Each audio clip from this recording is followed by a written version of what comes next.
Welcome to a new video of the Parts channel. Well, I'm going to make a short video answering a question that you have left me, a person who has problems with the engine of his car, who has noticed that lately he loses a lot of power, so he has put it into the diagnostic machine and the error P0100 has come out, that is, a MAF sensor failure, and he asks if changing this sensor, the problem is solved. Let's see. The P0100 is a generic error. It can be due to a fault in the MAF sensor, but it could also be due to an air leak in the intake system.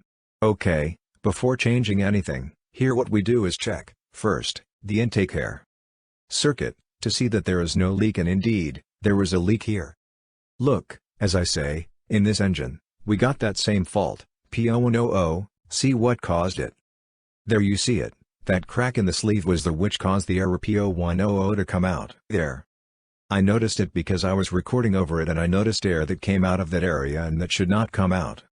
And then, in addition, I saw the oil stain, which is created next to the fissure. Well, here you have this short video. If it has been useful to you, do not forget to give a like and subscribe to the channel.